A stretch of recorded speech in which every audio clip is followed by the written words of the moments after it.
Hey everyone, it's Scott Hansen from NFL Red Zone reminding you to watch Sports Ballers, the podcast that gets you caught up on everything Washington sports and beyond.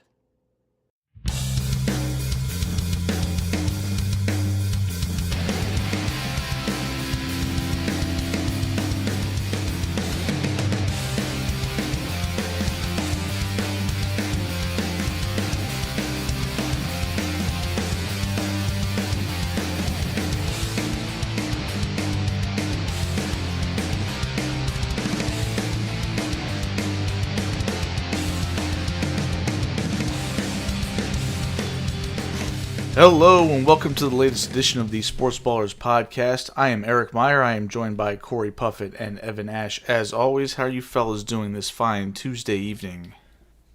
Doing well. Happy to be here. Yeah, I'm doing well also. A little salty because somebody got in an accident on was that East-West Highway or Greenbelt Road or something. It was clogging up all the roads. You got in an accident or somebody else got in an accident and slowed you down? Somebody else got in an accident and slowed me down. No, don't use East-West. Use River Road. Go the back way. That's how I got here. Like parallel to the train tracks? Yes. Oh. Go that way. All right, so we've got some baseball to talk about. I think Evan's currently trying to punch stuff into the document right now at the last minute because he was not doing his job. I was doing my job, and then I was driving my car. Oh, no. Yeah. And he got stuck in traffic. You weren't doing this job. Oh, okay. The one that we pay to do. Yeah. That's the one that's most important and pertinent right now. So we'll start in the NBA with some serious news. This is not technically about an NBA player, but an NBA player's son.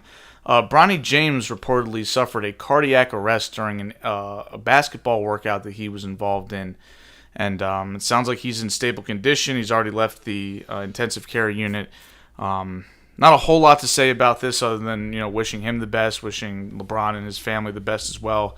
We'll see what this means for Bronny's career and future, but obviously the most important thing is him to be healthy and to be in one piece, just as a man. So we hope he is able to make a full recovery and, get back to living a happy, healthy life. Yeah, I'm sure it was a very scary situation for everybody who was at this USC practice or whatever the event was that he was there for. Hopefully he's he's in stable condition, but hopefully doing okay. Hopefully a quick recovery, and obviously a lot of love pouring out on social media for him. You saw Damar Hamlin reach out to the family just to say, I'm here for you if you need me, the way that you guys were for me. So, hope for the best.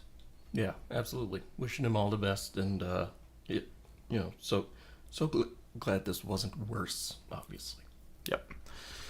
A little bit of other NBA news. Jaylen Brown, he of the Boston Celtics, finally signed his supermax extension with the Celtics. 5 years, $304 million. It makes him the highest paid player in the NBA at the moment, which is not something you'd probably expect to hear about Jaylen Brown, considering he's not even the best player on his own team. But that's the way the market works, and the Supermax is a set amount of money, and when you sign it, you're usually the guy that's making the most at the time. He will probably be passed shortly, like probably sometime either during the season when somebody signs on the dotted line or next offseason, but congratulations to him on getting his money. My belief, and I think I said it on here, I thought it was strange that it took this long for this to happen because the Celtics could have given him that extension way back in, the early part of free agency or even right before it. And there was seemingly a holdup, and there's no negotiation here, right? Like, there's no haggling over price. The Supermax is the Supermax. If Jaylen Brown wants the Supermax, he gets the Supermax. And the Celtics are the only team that can offer it to him. So it's not like they could have just said, hey, we're not interested, and then he goes away. He would have already gone away. So what this tells me is that Brown wanted the Supermax, and that the Celtics, for whatever reason, were holding out. My hunch is that they were holding out for potential of acquiring Damian Lillard in a trade, and at this point they have moved off of that, probably due to the fact that Lillard has said he's not willing to play for them, that Miami is the only destination that he wants to be involved with. When he made his trade request out of Portland, and Boston figured there's no point in trying to force Portland's hand or force Dame's hand to come here when he's going to be unhappy. So they moved on, re-upped Jaylen Brown, and now they move forward. So let me ask you this. You said Jaylen Brown, not the best player on the team, and, as far as talent, I would completely agree. Would you say that he's more consistently good, though? Like, regardless of whether we're in the regular season or the playoffs, compared to Jason Tatum? No, he was terrible in this playoff run. Like he turned the ball over 8 times in the Game 7 at home after Tatum rolled his ankle. Like, if there's a moment for you to step up and prove that you're a supermax type player, it's when the guy that's carried you back into the series gets hurt early in the game and you're at home and you're supposed to be the second guy. Well, now you got to become the first guy, and he wasn't. He wasn't even close to that. So the follow-up question to that then is Boston smart to give him the supermax? Should they have just let him go? I think they had little choice in the matter. There's always a choice. Sure. Is he worth the supermax? Because if he's not worth the supermax, why are you going to pay it to him? Because you can't get anybody else in the NBA. That's not how it works. If you lose the salary slot on your team, then if you don't have the cap space, which they don't because they're paying a bunch of other guys money, then you can't realistically recoup that amount of money in terms of player value. You have to stay below that cap. But since he's already in-house, it makes sense to give him that money because it's not like it really affects you. And the only person it affects is the guy who owns the Boston Celtics. And I don't even know who that is. So, it affects... He's going to starve now. It'll affect his wallet, but he's a billionaire. He can handle it. In terms of... So really it kind of comes down to... It's not so much, is Jaylen Brown worth $60 million a year? It's, is Jaylen Brown worth enough to justify paying him that versus what you won't get when he leaves? And the answer to that, I think, is yes. But I also don't think it puts them in a great position because now they're, going to be dealing with the luxury tax. They're going to have to do the same thing with Jason Tatum. There's no way in hell you can let him walk after you paid Brown. The only assumption you can make is the fact that they paid Brown because they believe in him and Tatum as a tandem going forward as championship contenders. And I don't see any reason not to believe in them, right? They've been to the conference finals, 4 out of the last 5 years. They've been to the NBA finals. They got close to winning a championship. And they're going to be in the mix in the East going forward as well. But in terms of dollar for dollar, is he worth it? I have questions about that, especially considering that you've got other superstars that are going to sign supermaxes that are better than him, like perhaps even Damian Lillard. We know that Steph Curry's on a supermax. I would say everybody at this table would agree Steph Curry is significantly more valuable than Jaylen Brown. But I thought the supermax was like you had to have already been with the team, so the Heat could give Damian Lillard a supermax. Well, since Dame has already signed max extensions with Portland, they could trade for it and he would still get that money. Got it. Okay. We're not talking in terms of signing a free agent deal. But if he does get traded and then his contract comes up, since he was traded, the Heat would acquire all of his quote-unquote rights, which means they could offer him that supermax if he re-ups. I don't know if they would because he'd be 35 at that point, but that is a conversation for another year or 2 or 3 when that comes up. Okay. So that's all we really have for basketball. It's kind of the dead part of the offseason for that, which was not unexpected. But we do have some... Let's do a little football first. Talk about our favorite local team over there in Raljon, the Washington Manders, mercifully, for everybody involved, including people who don't root for them anymore or never did, which describes all 3 of us. Yes, I'm still glad about this. Yes, Even it's if still, I'm not a fan of the team right now, I'm still glad about this. It's good for the league that Danny Boy is gone. Yes. Ding dong, the witch is dead. The Commanders were officially sold to some guy named Josh Harris. Is that his name? Yes. And Magic Johnson was part of the group that was involved. Johnson was part of it. Okay. Yeah. He's just going to be smiling and stuff. He's going to be the smiling face because he's the guy that instills confidence in everyone because he's a winner, right? Oh, okay. His name is on the movie theater down the street from the stadium. Aside from the fact that got demolished, that little detail. What got demolished? The The Magic whole Johnson shopping center's Theater. gone. Yeah. Wait, It's gone. when did that happen? A little while ago, yeah. I used to see movies there sometimes, but yeah, it's gone. Totally gone. Clearly, I haven't been over there in So- a minute. 'Cause Nobody I else had has no either. idea that it was gone. So, yeah. I hated that movie theater. His wasn't- name was on it. It wasn't a great theater, but sometimes you could only get showtimes there, so I would make the trek Well, out to there. mostly I just hated that. Like anytime I went to a movie there were always a bunch of teenagers just making way too much noise in the theater. The theater itself was perfectly fine. I had no problem with the building or the layout in of the interior. I just didn't really Those care gosh for the darn fact kids. Yeah. Yeah, kids these today. days. Get off my lawn. All right, so I guess we'll talk about this. I mean, we all understood as people who lived here and read all the nitty-gritty about the crap that Dan Snyder was up to, whether it involved what he was doing with the team, whether it involved what he was doing in his home life or how he treated people. But realistically, what does this mean for the franchise? Because I realized Dan was a meddlesome owner. I realized that he got in the way a lot, but there were still football people or supposed football people running the ship and still couldn't write it seemingly ever. The Commanders, or whatever they were called before, whatever they're going to be called in the future, because apparently that's up in the air too, which is just ridiculous. They haven't strung together back-to-back winning seasons basically since Dan bought the team. And while Dan is bearing the brunt of the blame for that, there still needs to be a culture change within that franchise that the new ownership has to bring in. It's not just going to happen because there's a vacuum now. What does the new ownership group and the new front office presumably have to do? And what is Jason Wright's role in this? Is he still going to be kept on? And how much freedom does he have now that he's out from under the shadow of Dan Snyder? I think those last two questions, we just really have to wait and see. I don't know if there's a way that we can predict that.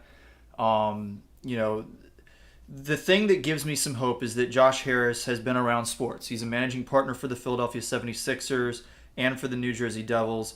He's a minority owner of Joe Gibbs Racing. So, A little bit of connection there, yeah. who knows if that's going to mean that Joe Gibbs he's not going to come back and coach. No. But who knows if that could mean that the door might be open to him being some sort of an advisor in some capacity, which would be cool if he's interested in it. But regardless, he's been around sports.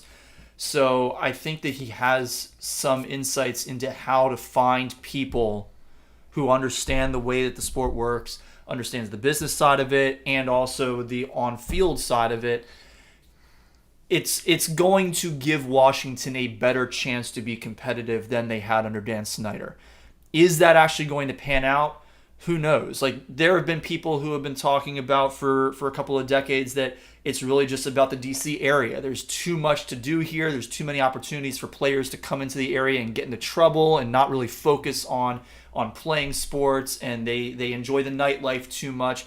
I don't know if there's any weight to that or not. The New Orleans Saints won a Super Bowl. Let's keep that in mind. So Las Vegas Golden Knights went to the won the championship. Stanley Cup this year. Oh, they won? Yes, Really? yes. Oh, I didn't even know that. Yeah. So whatever side of that coin you fall on, There's no other side.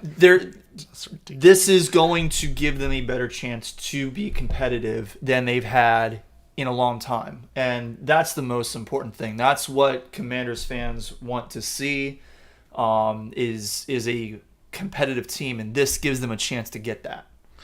Yeah, I agree. It's got to be just good for morale in general. Football is a rah-rah sport, right? It's not just about skill or talent. You have to have the want to. And if you've got, people even in that work in administration or whatever that have nothing to do with what's going on the field, if they're being poorly treated, that permeates up to the top and that gets spread around everywhere. Just a toxic culture is a toxic culture no matter where it starts from. And just having him out of the building and not involved with the team anymore, it has to help because it just relieves a lot of pressure. But obviously the new ownership has to come in and be not just better, because it's impossible not to be better. They have to be a lot better. They have to be degrees better to the point where they can make up for lost ground, right? Because this franchise is still in the hole. It's not just a matter of Dan got cut out of the loop, so you're back to ground zero. No, you got to dig out now. And so it's going to be a little bit of a process, but I do think that there's some level of frustration, and that's going to be relieved just by the fact that Dan's not going to make a headline anymore. Or at least if he does, it has nothing to do with the football team. So you can now laugh at him instead of cringe when he screws up, because him screwing up now doesn't affect your team, but it did before. And I'm glad to see him go, just because he's just such an asshole too, right? Like, just a horrible human being who, he got a lot of money out of it, and everybody's like, well, he still got $6 billion of profit. I'm like, he's the saddest $6 billionaire there ever was, because the only thing that made him cool was the fact that he owned that football team, right? He's a 5'4" nerdy-looking guy that nobody respects. He's 5'4". He's got nothing going for him other than the fact that, hey, I own the Washington whatever they're called today.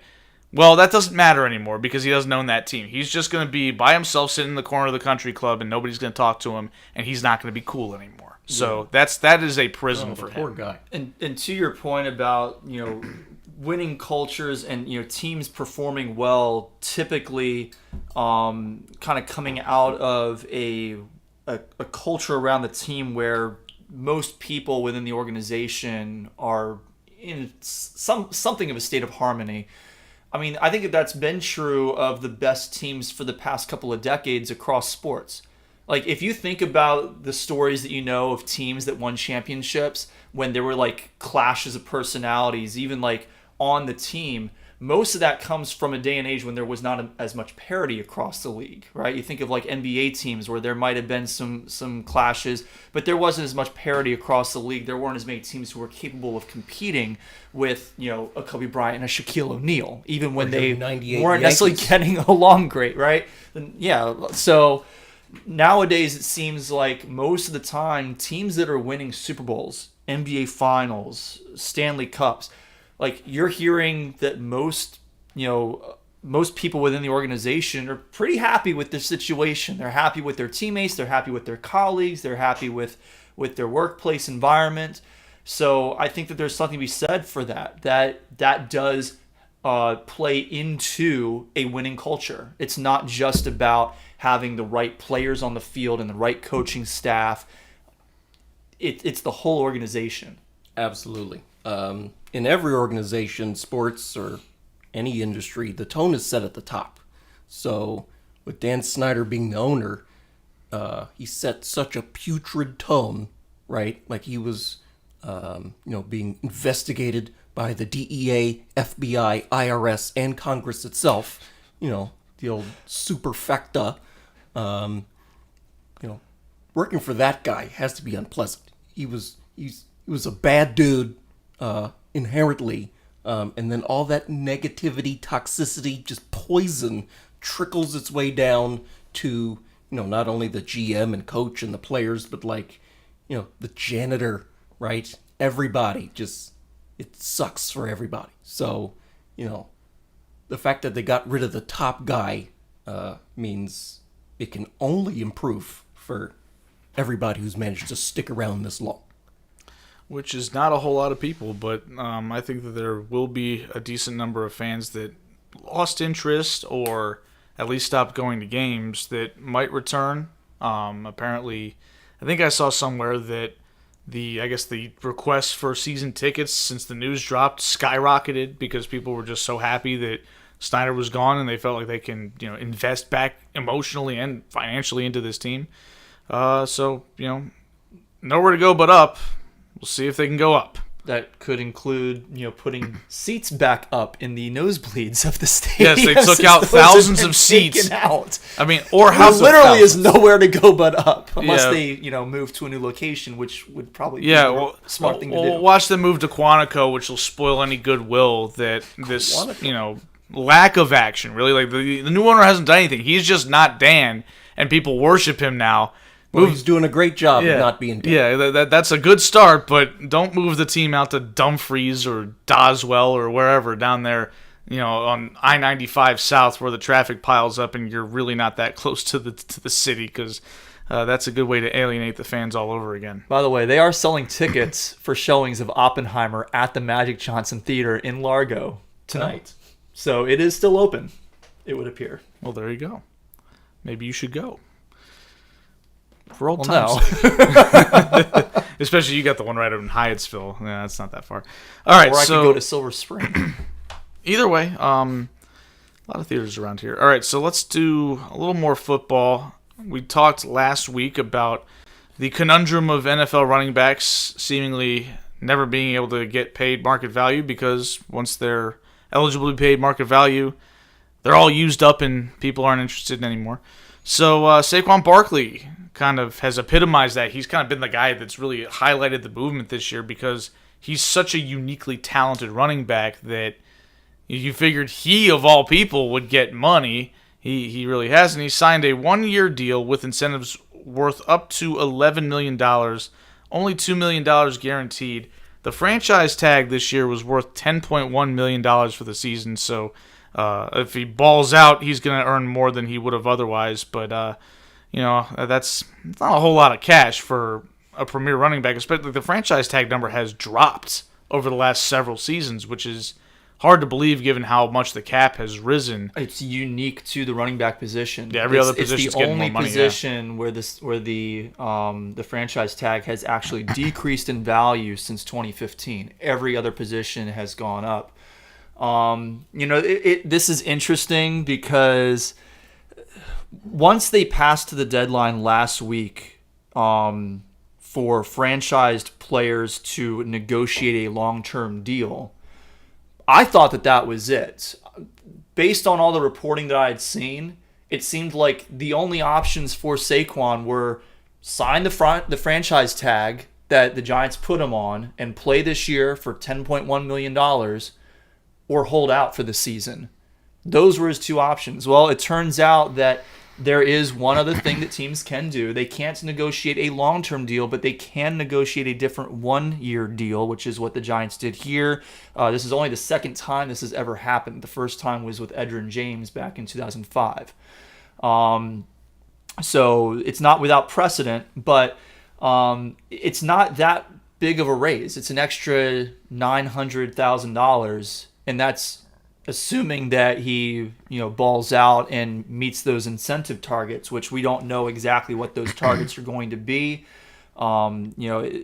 Incentives are always a little bit difficult for me to stomach with the NFL because so much of the control is on the teams. Now, I think that Saquon Barkley is probably safe from that standpoint. As long as he stays healthy and plays the full season, the Giants are going to use him. They're going to need to use him because he is by far their best running back. They don't have a good alternative on their roster, and Daniel Jones can really only be effective if they use the running game to set up the pass. If the offense is running through Daniel Jones, the Giants are sunk. Well, they're going to trip and fall. So that too. So they're going to have to use him, right? This is not going to be a situation, I don't think, where, like what we had in Tampa Bay with Antonio Brown accusing the team of holding him out for a number of plays so that he wouldn't hit an incentive a couple of years ago. I don't think that's going to be the case here. But, it's a little something extra for Saquon, so he gets something extra. The team does show that they wanted to work out a long-term deal in the first place. For one reason or another, they just couldn't meet where they needed to, and so Saquon kind of started the process of holding out, but now that's done. I think the more interesting thing is that this is going to shift the attention out to Vegas because now the only franchised player who has not actually signed his franchise tag or negotiated a long-term extension is Josh Jacobs. So now the pressure, I think, is kind of on their team because they're in a very similar situation. Another coaching staff that likes to use the run to set up the pass is going to have to do so even more this year than last year because last year you had Derek Carr, who was a serviceable quarterback. Now you've got Jimmy Garoppolo, who sucks. Basically sucks. He wins games, but not because of him. He always needs to have good running backs. He needed good running backs to do well in San Francisco, and he's going to need a good running back in Las Vegas. I don't even know who the backup running back is now because, Latavius Murray's been gone. He was with the Saints more recently. Around a lot. Yeah. I don't know who the backup running back is for the Raiders yet. I haven't gotten to them in my fantasy projections. I don't think it matters. Regardless, Josh Jacobs is the guy. they need to work something out. They need him this year, or they may as well just go ahead and try and break the Browns record and go 0-17. Who's the quarterback to tank for this year coming out of the draft? Caleb Williams. You really think he's worth tanking for? He's not that good.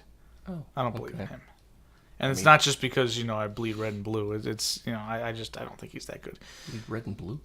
DeMatha, he went to Gonzaga, beat us in the championship, so he better be good. If we lost to him, won the Heisman Trophy. At least I can feel better about losing to him if Troy Smith. if he's a star in the NFL.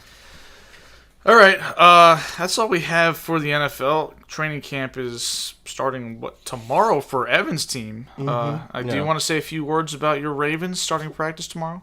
Yeah. Pray. Please stay healthy. They pray. Just no torn ACLs on day one, like seemingly happens every year to multiple. We shouldn't even have to have practice, right? Just line them up on, the second Sunday in September and just be ready to go, right? That's how you guarantee they all get hurt. So pretty much. I know that it's frustrating for fans. It's frustrating for the players when they get hurt in training camp, especially when you see some of these non-contact injuries. Now, it looks like C.J. Gardner-Johnson may have escaped a significant knee injury yesterday. We'll see what happens, as he goes through, the medical process and gets it checked out. But he had a non-contact injury the first day of training camp for the Lions. Who was the guy who got in a jet ski accident? That was Naeem Hines. Okay. Yeah, that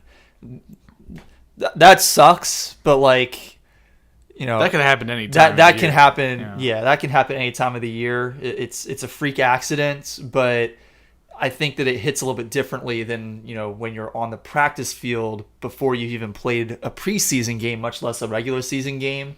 That's really frustrating. But training camp also gets your body ready to deal with the hits that you're going to take.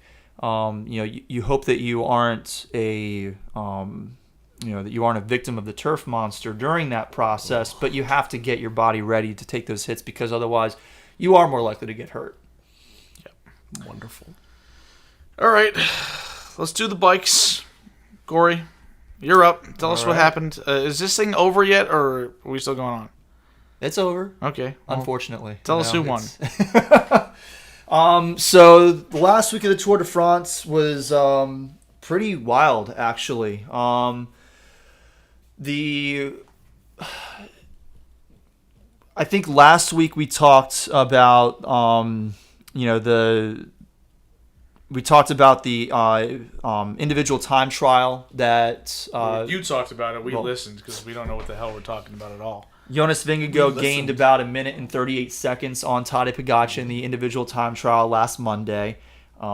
Seems like that may put things out of reach. And then on Tuesday morning, before our last episode, Pogacar just kind of broke on the last climb of the day. And even though there was a motorbike that got stuck going up the hill, the tire stalled out and couldn't get any grip on the road, and then a car came up next to it, and basically the entire roadway was blocked, and that slowed down Vingegaard pretty significantly for a moment. What kind of race is this? How is the road blocked? There shouldn't be anybody out there. This is like Mario Kart and some of the tracks where you got to weave through the traffic. Oh my god! Basically, yes. Oh my god! So he still managed to get through that, and he still managed to gain a significant amount of time on Pogacar, and that completely put the yellow jersey out of Pogacar's reach.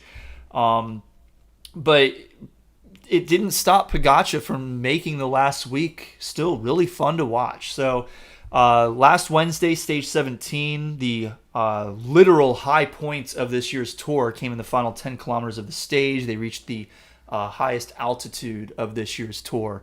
Tadej Pogacar broke on that climb. So I guess that was actually last Tuesday. And then Wednesday, stage 18, we had a flat stage. The Peloton mistimed their pursuit of the lead group by just a few seconds. It was a pretty thrilling finish as Casper Asgreen won at the line. Jasper Philipsen was back in the Peloton. He got up to take fourth place within a second of Asgreen. He was just that short of getting his fifth stage win of the Tour, but Sometimes that happens. The Peloton just mistimes it.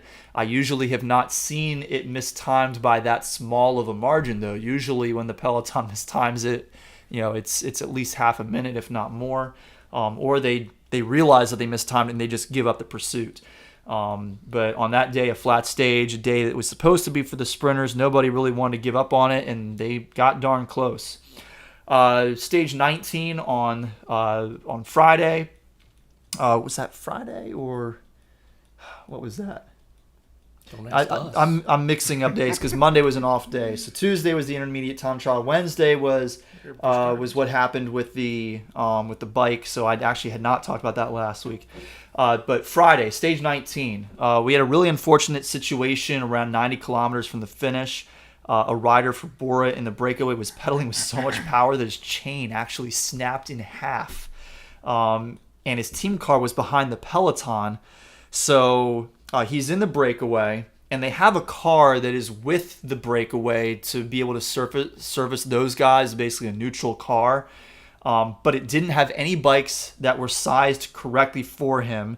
They also did not have the correct pedal. What's that? All the bikes aren't the same? Not exactly, but also like the bigger thing is that when you have your team car, they have bikes that are prepared for everybody. So it's not just about like the size of the frame and the size of the tires. It's also how high up is the seat positioned. Mm-hmm. So they'll have one that is ready for their leader, and they'll have one that's ready for the next guy, and they know which one goes with which. So he gets on the bike, and he looks like he's riding a little kid's bike. It just looks completely ridiculous, and it doesn't have the right pedals for him. A big wheel or something. Yeah. So he has to wait for the Peloton to come through, which was a little bit more than a minute behind the breakaway.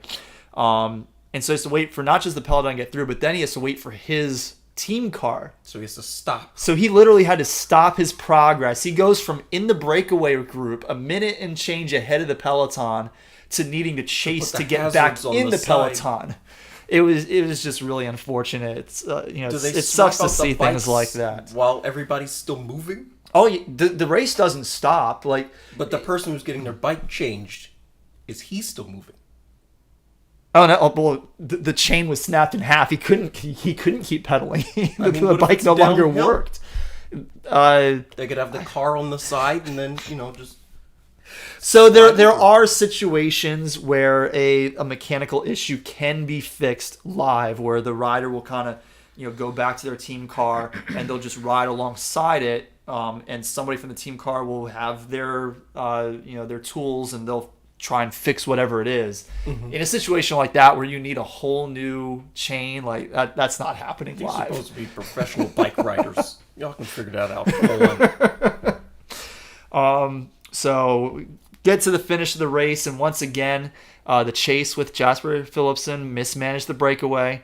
This time they didn't even really get that close. They were about 40 seconds behind the winner, Matej Mohoric, who wound up winning in a true photo finish over Kasper Asgreen, who had won the previous stage. So really exciting couple of sprint stages, even though the main group of sprinters weren't really involved in either sprint.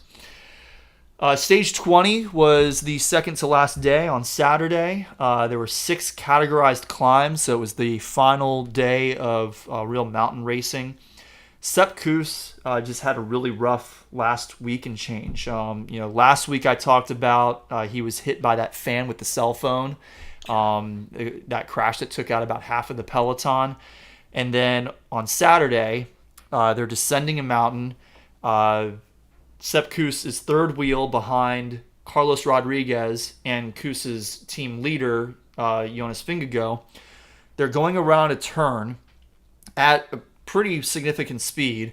Carlos Rodriguez, who is in 4th place overall in the Tour to start the day, his tires just kind of fly out from under him. And Kuss can't react in time. He's right on his wheel, so he basically just rides his bike right over Carlos Rodriguez's body, flips over his handlebars. Both of them come out of it with blood on their legs, blood on their arms, and their eyes, like their right or their left eyes, are both like massively bloody. Rodriguez was I guess nothing ended up happening, which I think was fair enough because of how serious the crash was, but he was blatantly paced back into the peloton by his team car. In most circumstances, that would result in at least a fine, if not a disqualification. But again, I think that his injuries were taken into account. So he was able to get back into the peloton to the medic, the medical car, and they were able to try and patch him up a little bit. Sepp Kuss didn't fall quite as far back, so he was able to get up to the medical car well ahead of Rodriguez. It was a really fun last few climbs. So Thibaut Pinot, who's a terrific French rider and is retiring after this year's tour, took off on the second to last climb of the day to try for the stage win. Fortunately, he didn't make it. On the final climb, he got caught by the yellow and white jerseys. Those are Jonas Vingegaard and Tadej Pogačar. He did get most aggressive rider for the stage. With 7 miles to go, the overall leaders of the tour were at the head of the field. This is the second to last day of the race. It's exactly what you want to see. They were there along with Felix Gall, who had held the polka dot jerseys for a day earlier in the tour. It was the one day out of the first 13 that Nielsen Palace didn't own the polka dot jersey. So it wound up being a really exciting race into the finish, and Tadej Pogačar got his second stage win of the tour. Vingegaard was a very close second. His only stage win of the tour was that individual time trial, but really exciting tour for him. So stage 21 on Sunday was just a celebratory day. I think it was the largest time gap between the winner and second place in the tour since either 2014 or 2015. So we've been really, we've been treated to a lot of very close tours recently. But even so, this one was closer than ever until those two stages that Vingegaard just completely took over and Pogačar broke a little bit. Pogačar had a little bit of fun with it, though, on the final day. They got to the Champs-Élysées, and with about 30 miles to go, the second of 8 laps on the Champs-Élysées, he made a little attack.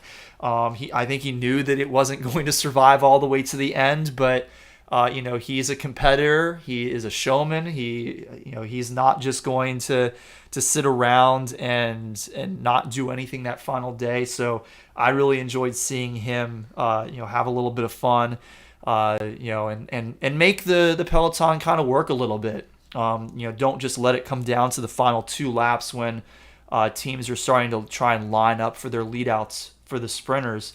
Make some guys work a little bit, get them a little tired, and have at least a little bit of an impact on that final sprint. So that sprint came down to a photo finish. There were 4 men side by side.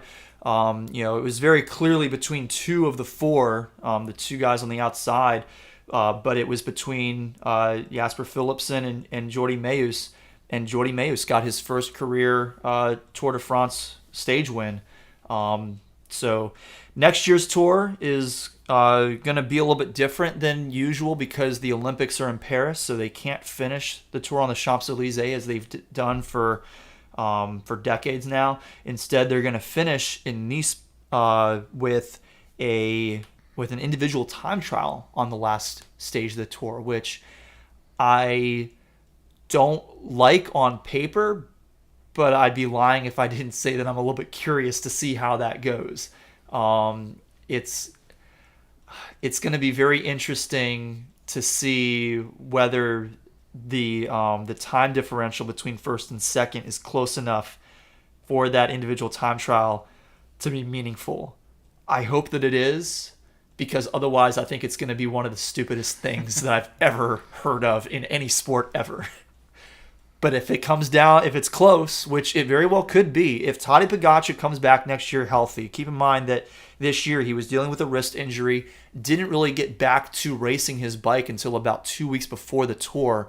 So, in a lot of ways, you just have to be impressed that he made it 2 weeks to be within 10 seconds of Jonas Vingegaard before he had a couple of bad days. If he's at full strength next year, if Jonas Vingegaard comes back and he's healthy and ready to go, it very well could come down to that last stage. In which case, it's going to be very interesting to see, was that a bad day for Tadej Pogačar on the individual time trial this year? or is Jonas Vingegaard actually that good of a time trialist? Because if he is, he's probably going to make a three-peat. All right. Well, sounds like some riveting stuff. I didn't watch any of it, but it's seems like like Cory had a good sport. time. It is a very underrated sport, and I love the announcers too. Bob Roll and especially Phil Liggett. Roll. Yes, Not to be confused with Bob Dole. Different guy. And especially Phil Liggett. I mean, they're fantastic, and Christian Vandeveld on the motorcycle was great this year. So they make the tour. They're a big part of making the tour as interesting as it is. Obviously, the racers themselves are the main reason to watch, but if it wasn't for how good the broadcasting team is, I would just watch the highlights every day. Like, they put together like a 30-minute reel every day where you can just catch like what are the most important moments from today's stage. You don't have to watch the whole, between 3.5 and 5.5 hours depending on the day.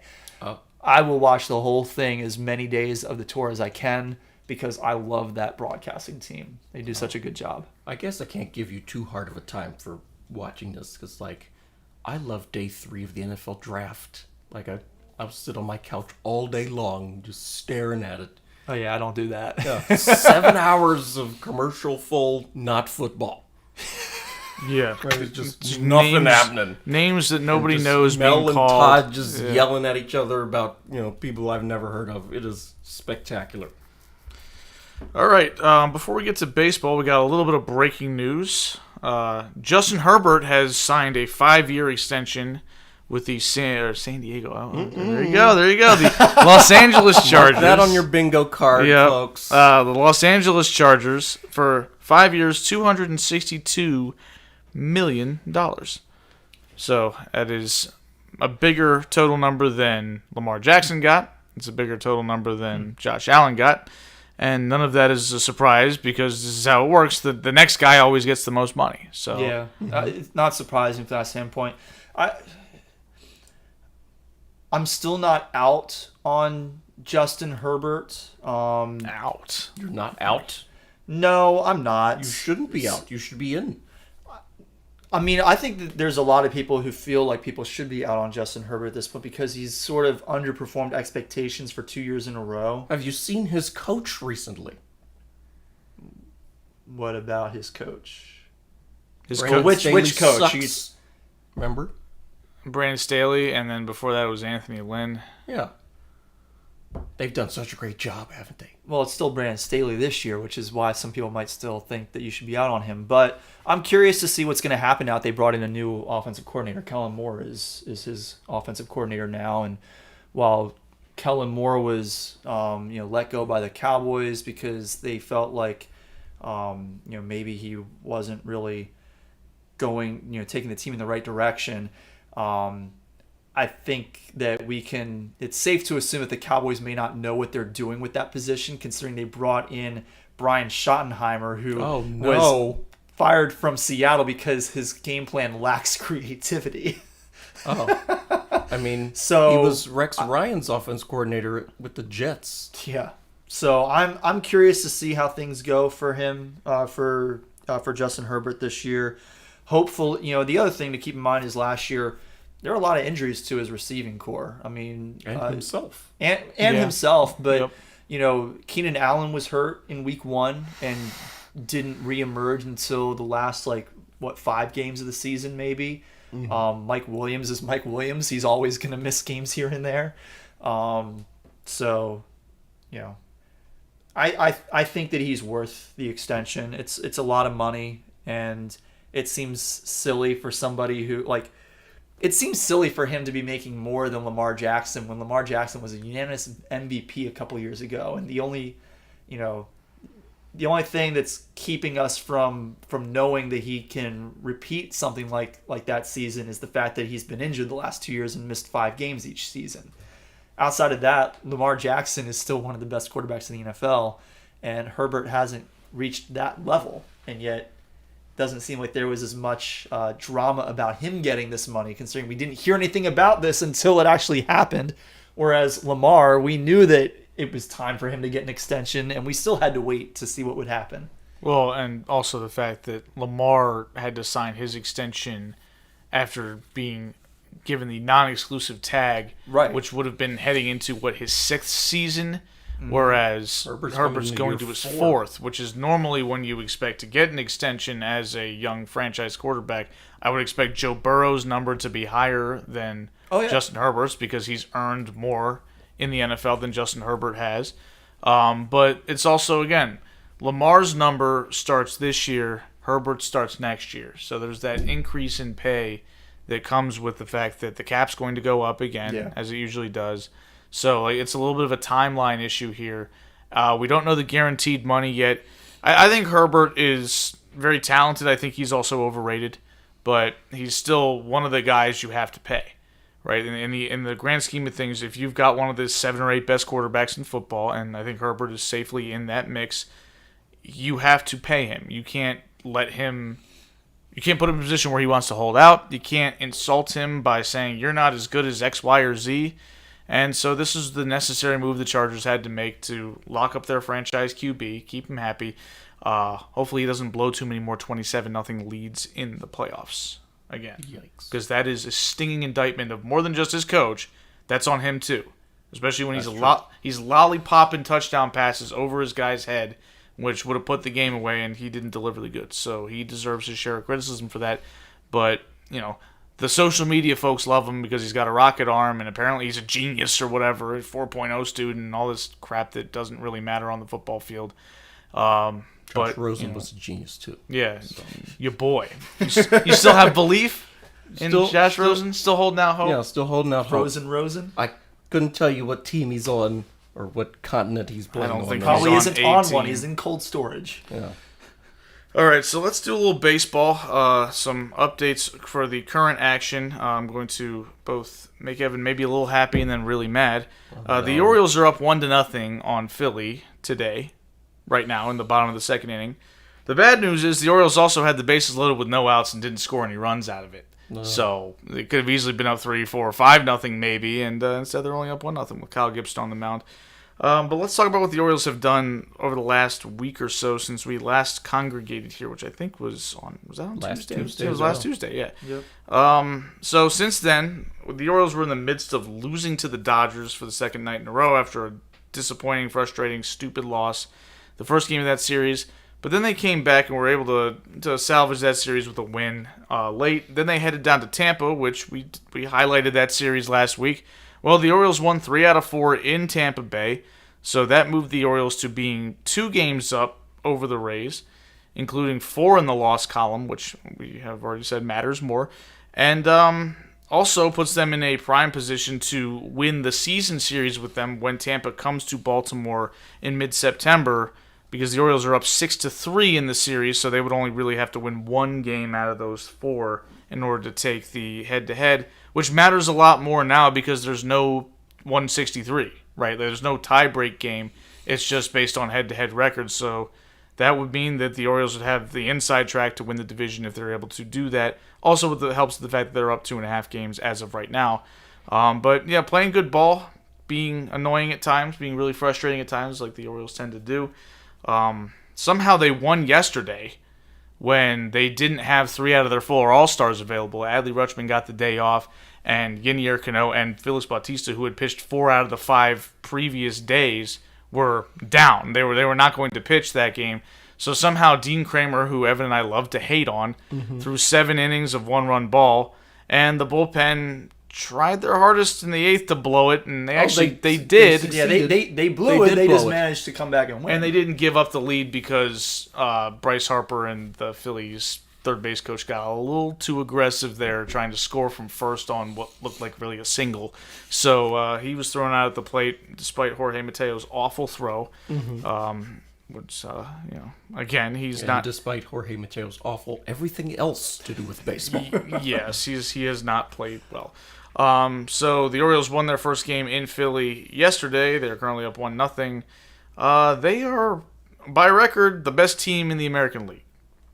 Like that's where we are. So really, really good for Orioles fans. It's exciting. Could do with a few more 5-6 run wins than necessarily having to come down to extra innings or 1 run all the time. But you take them how you can get them. Excited to see how this team finishes off. The trade deadline coming up. We'll have a little bit of a trade deadline conversation overall, but it'll feature our 2 teams, the Orioles and the Yankees, and what we'd like to see. But for now, let's do some other bad news about the Orioles. Unfortunately, Cedric Mullins is back on the injured list after seemingly re-aggravating his groin injury. It remains to be seen when he will be back. And then to add injury to injury in this case, Aaron Hicks, your boy Cory, suffered a quad strain or something or other when he made a diving catch that wasn't really a catch, but somehow Philly didn't challenge it because the ball was laying on the grass, visible for all to see, and they didn't challenge the call. Maybe they felt bad that Hicks got hurt, but nevertheless, he's on the injured list, and that means that Ryan McKenna's back. Oh no! Which is not something people love to see. But I will say this: Ryan McKenna is not as bad, or maybe he is as bad. He's not worse than the version of Aaron Hicks that the Orioles have seen over the last 5-6 weeks. The version that Cory grew very familiar with. So I don't think the team actually got worse with McKenna's return, given the fact that Hicks has, turned back into a pumpkin after his first 2 weeks with the team where he was hitting everything. But that doesn't mean that I'm happy to see him. I'd rather see good players playing baseball for the Orioles, especially when they're playing well as a team. So, got some, anything else here? No, just, what do you got? I just have some complaints that there's too many bums on this team. And too many bums on the best team in the American League. Yeah, second best team in baseball. Yeah. Some of these guys need to get up out of here. Ryan McKenna, Aaron just got Hicks. here again. Well, he needs to leave again, right? He's been here too long already. He just got here. Well, send him back to wherever he was. He needs to go. Baker, I'm tired of you with the walks and the craziness. Like, why are all the Orioles bullpen guys, except for Cano and Bautista, just an adventure all the time, right? Like the other team's fans are cheering when that guy comes in because, he's brought the gas can and matches to the mound. I feel like most teams only have like one reliever who they can feel confident is not going to be an adventure every time they step on the mound. At least you have 2 of them. Well, Cano's actually been a little shaky. Cano has been a little bit shaky lately. Months, yeah, but I know because he's on my fantasy team. But I mean, it's beyond just. It's the fact that it's not so much the fact that I don't expect a guy to go out there and shut the other team down every night as like the third best reliever. I also don't expect him to be terrible. Yeah, at least do it sometimes, right? Like every single guy here is an adventure. Shout out to CNL Perez because he actually pitched really well last night in his set. He should have had a 3-up, 3-down inning. Again, Jorge Mateo can't catch the ball. No. But he got it done. He pitched. He looked really good. That was probably the best I'd seen him look all season. Hopefully he can continue it because we need the help in the bullpen. But yeah, Brian Baker has been erratic to say the least. Danny Coulomb has been fine, he's been a little bit of an adventure at times. And then the long relief has been a plug and chug for the Orioles all year. Like if the thing is, like Cory, you said most teams don't have reliable relievers, but when you're a team trying to win in the playoffs, you need them. Well, yeah, like you gotta make a move for them. Like you can't have just 2 guys that you can count, especially when your starting pitching hasn't reliably been able to go deep in games, right? Like the Orioles starting pitchers they're pitching better than people expected, but most of the time they get you through 5 innings, maybe 6. The Dean Kramer performance last night was a godsend. It made sure the Orioles only needed 6 outs from their depleted bullpen, and they still couldn't get it. Like they needed Colton Cowser to managed to beat the worst defensive outfielder in baseball. I mean, shout out to Cowser for getting it done. I'm not going to suggest that he didn't deserve that hit, but the fact is that they got kind of lucky to win last night, and that's going to be the case if you don't have anybody that you can trust in the bullpen, because not only are these guys not available for that game, they're going to need rest, period. They've been overtaxed. We've seen it with Cano. That's a big part of the reason why his numbers have slipped, is because he's tired, and you can see it with his arm angle. His arm slot has dropped over the last couple of outings that he's had, And it's resulted in balls staying up in the zone, not getting as much movement, and he's getting hit harder. So he's going to need a little bit of time off, and that means you got to bring somebody in. And the Orioles traded for some guy from the Oakland A's, and I don't know how good he is actually. But he hasn't pitched well the 2 outings the Orioles have sent him out there. And if he can't be trusted, then they got to go find somebody else. I mean, I think they should go find somebody else, right? Like the 2015 Royals and the 14 Royals, they had questionable starting pitching. They had 3 guys you their give the ball to, bullpen would lock it down, right? And they won a bunch of close games. So such a formula exists and has been successful. But I would prefer just to beat everybody 10-0 personally. Well, we're not the 27 Yankees, so that's just not realistic. But, yeah. Speaking of the Yankees, Cory, what's going on with your boys? So last week when we were doing the show, we were in the middle of getting swept by the Angels. That meant that we lost 5 of our first 6 games out of the All-Star break. Yikes. So that wasn't great. We did turn around and sweep the Royals, which, shouldn't be a big deal because the Royals are so bad. So bad. They the worst They're the worst I think team in the American League. They've surpassed the A's. Or actually, somehow. they are above the A's now. But they're the second worst team in baseball. They're a game ahead of the A's. Yes. Second worst team in baseball. So this should not be a big deal. But as I've noted the last few times that we've done this podcast, the Yankees have been losing to teams that they should not lose to. They've lost series to the Rockies. They've lost series to the Angels. They've lost series to everybody. So we won this weekend. We swept the Royals 5-4, 5-2, 8-5 Friday through Sunday. It was the first series win for the Yankees since they beat the Oakland A's in 2 of 3 at the end of June. It was their first series sweep since mid-May when they swept the Reds. And it was their first home series win of any kind, but also their first home series sweep since sweeping, again, Oakland in early May. So 2 of their last 5 series wins have been against the Oakland A's. And one of the other 5 was against the Royals. Not great. We have not been winning series lately. It's like the weekend before Thanksgiving in the SEC. Yes. What's going on? So the series sweep did allow us to move into a tie above the AL East with Boston. We are both 53 and 47, 2.5 games out of the wild card, 6 games above 500, but not in a playoff spot. Meanwhile, Minnesota has 1 more loss. Yes. And 1 more win. Yes. And is in first place.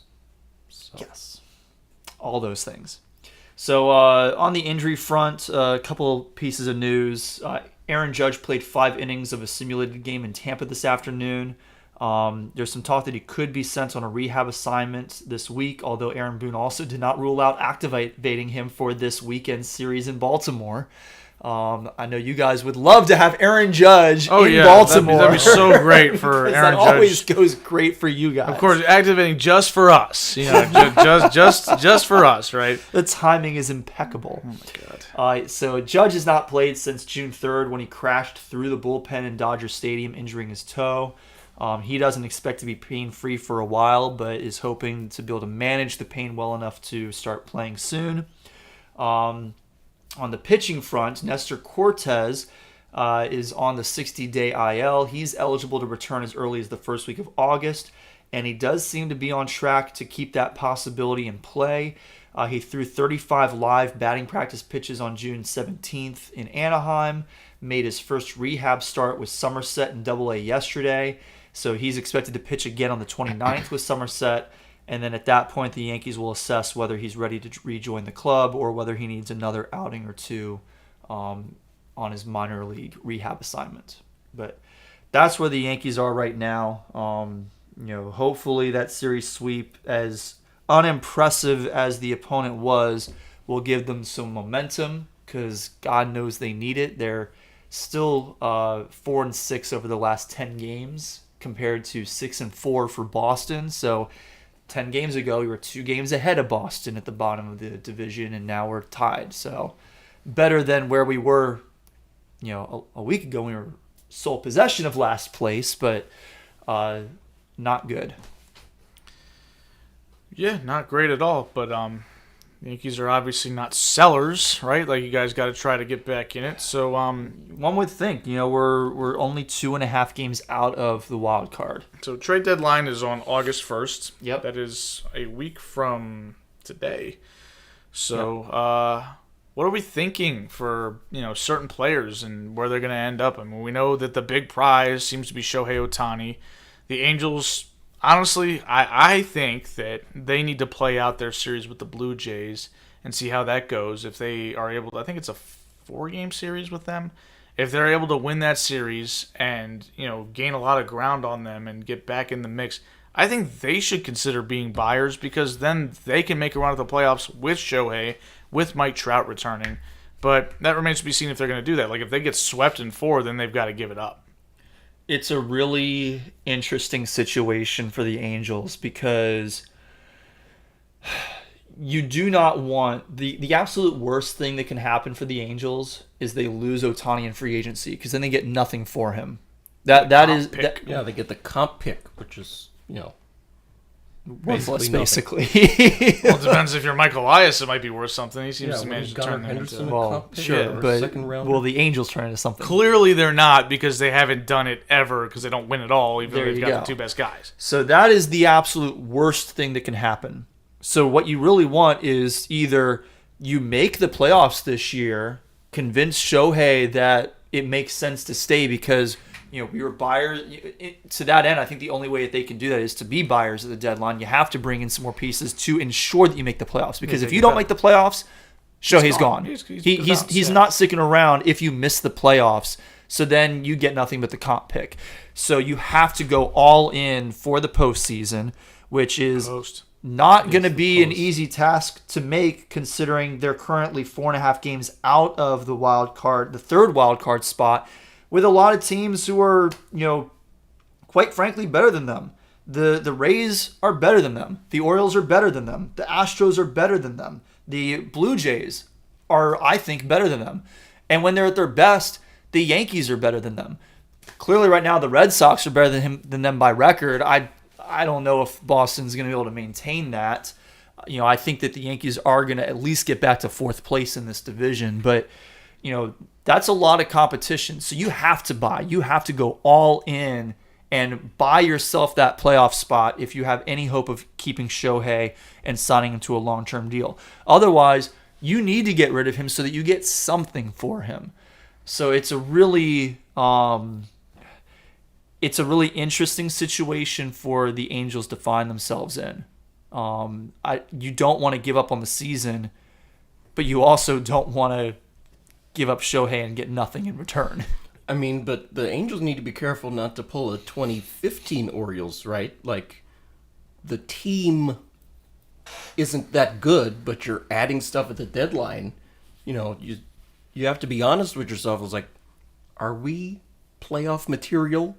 Like, period. Even if we add some people, right? Are they hardware earning type guys? Because if they go all in and they add whoever this year's Gerardo Parra is, if they add that guy, for example, Don't do that. and Shohei leaves anyway. They didn't get any prospects for Shohei. They ain't win nothing. And then, they have to rebuild their team, which is going to be terrible. And they're starting from -5. Well, yeah, no doubt. It's a huge risk. No matter how all in you go on getting players to try and make a playoff push, it's a risk to play out the season and keep Shohei, because even if you do make the playoffs, there's no guarantee that he's going to stick around.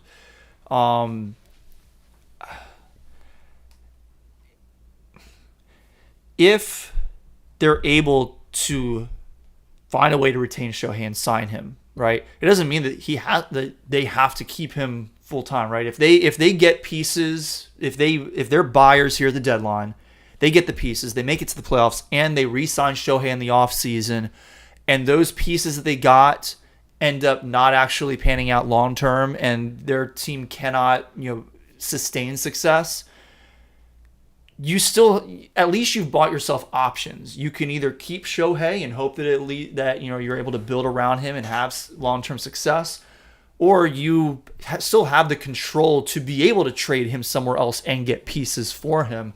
The problem is you just don't want to lose him for nothing. Well, I pulled up the just real quick the farm system rankings, MLB.com.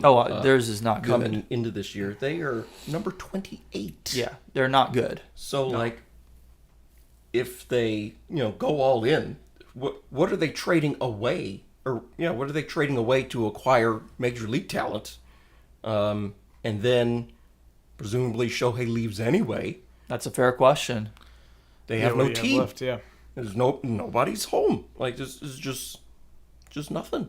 Yeah. But the other side of the equation that we don't know is what are teams actually willing to offer for Ohtani, right? Because he's essentially just going to be a 2-month rental. Yeah. Yeah. And he's not going to come with a willingness to sign an extension anytime during, or there's no guarantee you're going to be able to retain him, right? There's not going to be I'm coming with an agreement to be here for the next 5, 7, 10 years, whatever. It's just 2 months, go to free agency. It'll be bedlam to see who ends up with this guy.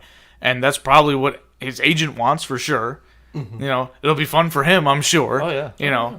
But, so he's not going to stunt that process to just say, hey, Baltimore or New York or whoever gets me, I'm here for good. That's just not realistic. But, I know that the Orioles have been mentioned as a team that are interested in him, potentially. But all 29 teams should be interested. But the Orioles aren't going to give up anything that the Angels would ask for, because the Angels probably think they can reasonably ask for Jackson Holiday, right? And Mike Elias would hang up the phone and block their number if they asked for Jackson Holiday. So at least he certainly should hang up the phone. But if you're the Angels, you're giving up this generational. Generational doesn't even describe it. A once in a century player. Mm-hmm. You feel like you should get in return one of the best prospects, top 10 prospect at least in baseball form, but you're not gonna.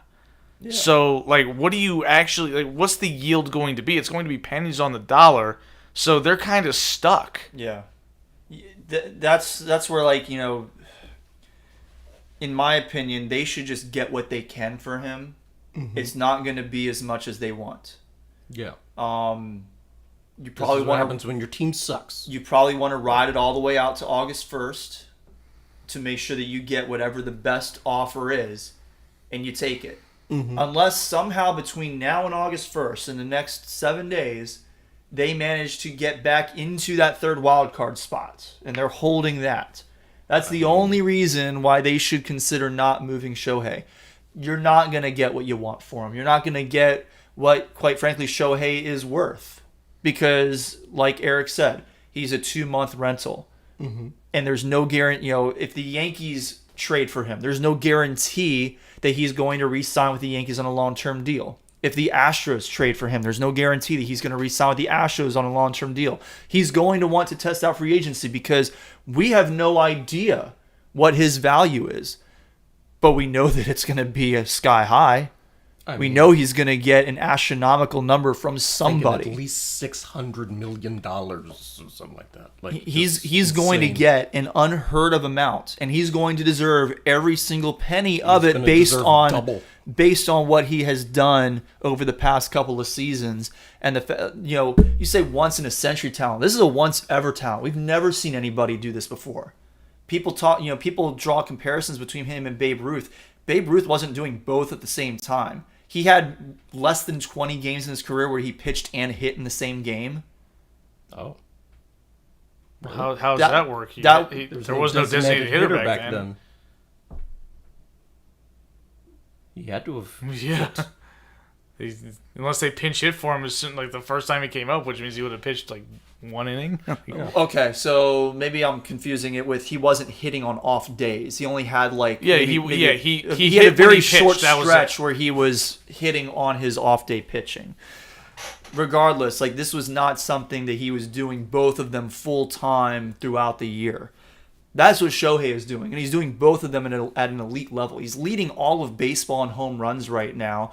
He had a few games of pitching where he was not very effective because he was dealing with an injured finger, but his last start was right back to being sensational. Double-digit strikeouts and only one earned run allowed. Like he is a talent that we have never seen before, that nobody has ever seen before in baseball. So he's going to be worth a buttload of money this offseason. He's going to test free agency. He's not going to just automatically work out a deal with whatever team trades for him. So the Angels need to take what they can and just be happy with it. Yeah. I pulled up the Angels' schedule. They're going to be on the road through the trade deadline. They got 3 in Detroit starting tonight. They got 3 in Toronto. Then July 31st, they're in Atlanta to start a 3-game series down there. So, if they're going to try and win, they need to start, yesterday. Yeah. The bottom line is the Angels don't deserve to get anything for him because the Angels have mismanaged this entire situation so poorly. I'm not talking so much about Shohei Ohtani's contract situation. No. I'm talking about the situation of making other Shohei 25 Ohtani guys. want to stay on this team. Yeah. You have not built a team around him that gives him any confidence that you're actually trying to win, considering he and Mike Trout have been the best 2 players in baseball when healthy for the past 2 years at least. I mean, Mike Trout longer than that, but if you're including Ohtani on that, at least the last 2 years, they have been 1-2, if not 1A, 1B, and y'all have not made a playoffs. Nope. Even though the playoffs have been expanded multiple times. They've been trying to get them in, and they can't. It's pretty bad. All you have to do to make the playoffs is just be, above average, right? Like the Orioles finished in 8th place last year, 1 spot out of the playoffs, right? Just get to 7th, and they can't do that. I guess not. But so Cory, you seem to scoff at the notion that the Yankees were interested in Cody Bellinger at the trade deadline. What's going on? What's the problem? Y'all need a hitter. What's the beef? We need more than one hitter. Okay, well, you start with one hitter is not going to make that big of a difference, and our outfield is jam-packed. We're constantly talking about we have no place to put any outfielders. No. What are we doing here? You're getting a guy. Yeah. Leave it to the Yankees fan who says the Yankees have too many good players. Stanton's not going to be out there every single game. Come on. Stanton was out there running slow as hell around the bases in one of them highlights. Who's the Yankees center fielder right now? Is it Harrison Bader? Probably is. You're counting on that guy? Really? And who's playing right field? Because we haven't seen Judge in almost 2 Well, months. Judge was playing center field when he was healthy. I Okay. also want to point out that We have too many outfielders. Cody Bellinger, I get Cody Bellinger is batting .319 this year. This is an aberration. This is a facade. He's playing in the NL Central. He's an MVP. He's playing in the NL Central. Last year he batted, .219? 210. He batted .210 last year. The year before that he batted .165. The year before that he batted .239. Maybe he's figured out something. No, he's going up against weak pitching this year. You bring him to the AL East, he is going to be toast. I don't want him. Oh, okay. Well, that sounds like a terrible idea. Maybe he's figured out something, right? J.D. Martinez was a bum for years. And all of a sudden, this guy's mashing dingers against the Orioles in the playoffs. Never heard of him, right? It's MVP. Yeah. Cody Bellinger, former MVP of the league and of the National League. 4 years ago, 5 years ago? Doesn't matter. He's an MVP. Aaron Judge is an MVP last year. What's he done this year? Been hurt. Stanton was an MVP. Where's he at, though? Yeah, y'all are too hurt. You gotta get some guys. Yeah. I don't think there's anybody. Stan's an MVP and he sucks. So let's go get another MVP. Great argument. Love it. Get some more. Get all the MVPs. You need all the help you can get. Yeah. Go get Shohei. Why not? Mike Trout, too? Yeah. Honestly, the Angels should trade Mike Trout as well. Yeah, but he's got a big contract to move. Honestly, the Angels should trade Mike Trout as well.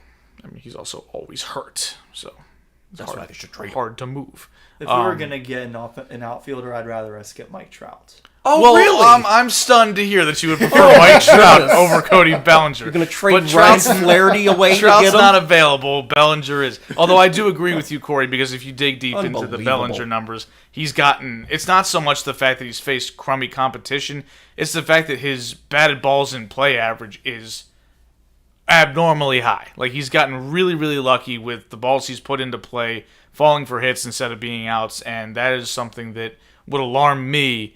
It's going to regress to the mean. Yeah, you figure at some eventually point it's going things to. regress to the mean. Like, Yeah. players don't suddenly, like, You don't magically be able to drop the ball in wherever you want, right? you don't Like, suddenly jump from a 210 to a 319 in 1 year without something else going on, either juicing or getting very lucky. Well, I don't think he's I juicing. don't think he's juicing. I think he's getting lucky. I think he's getting very lucky, and I'm not willing to count on that continuing. Especially willing to count on since Stanton being nobody healthy. seems to like Might to come be- to New York and continue playing. Might be the best you could do, though. I mean, Get, what else is you out? can only shop for, You want the you want stuff- Anthony I'd rather Rendon? not give up Anthony whatever. Rendon, yeah, you can get him. I'd rather not give up whatever little bit of prospects we have y'all for don't a have guy a good who isn't really worth it, in my opinion. Okay, so you're going to settle for 27 rings then, Yeah, for another year at least. All right. Well, we'll see what happens with the trade deadline. I'm excited to see. I don't really know what to expect from the Orioles because the Orioles have the best farm system in baseball. I think the Orioles should sell. You think they should? So you want them to get rid of the guys you hate so Yes. much that always seem to come up clutch and help the team win. Yes, exactly. But what do you get in return for these so-called bad players, though? I mean, I just want some different people to complain about. Well, you've got them. You got Cowser and Westbrook. Westbrook struck out with the bases loaded tonight with no outs. Okay. So well, get mad at him. I mean, You don't want to get mad at him because you like him because you think he might be good. Yeah. I think he might be good too, but we'll see a what home they run do. last night. He did hit a home run in a game the Orioles won by How many one home run. runs did Mateo hit? None yesterday. exactly. Yeah, so. All right, well, we'll see how the trade deadline plays out. We'll have a full recap of all that probably during our next show because I assume it'll be Tuesday or later. So, yeah, we'll see where all the chips fall. I think that's all we have for the show unless you guys have some late-breaking news or weird things you want to discuss. I hope not because I need to get out of here. Okay, so that looks like we're done. Wait. I mean, the upcoming schedule, we didn't mention that, right? Okay, fine. We don't really need to mention the upcoming schedule. People can look that up. Oh, I mean, the Orioles have 2 more in Philly tonight and tomorrow night, and then start a 3-game series at home against the Yankees, and 2 of the 3 of us will be in attendance for Sunday Night Baseball on Sunday. So, Yeah, There's a should be chance I'll fun. be at the Saturday game. Not sure yet, but that's not Sunday Night Baseball. That's not Sunday Night Baseball, though. that's okay. National TV by itself. Standalone game. How is that a big deal to be at a game on national TV? Well, the last Sunday Night Baseball game I attended ended with a walk-off grand slam. So, there was that, but that didn't have anything to do with this game. No.